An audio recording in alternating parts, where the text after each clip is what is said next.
Okay, we're standing under a tree. Who knows what kind of tree this is? Horse chestnut. Horse chestnut. So horse chestnuts are not traditionally considered edible, but since we're here, I just want to point out, everybody grab a chestnut.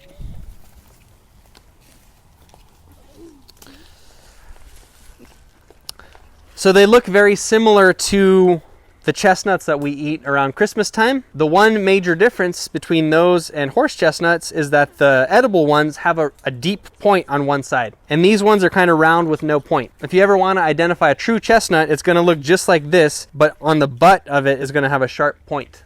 So why are some edible, why are not some not? It's kind of an alkaloid issue. We talked about oxalates. Horse chestnuts just concentrate more tannins, so they're very bitter, they hurt our stomach. They're not considered edible, so you would not eat these. But the other chestnuts with the point, they have less tannins, thus they are more edible.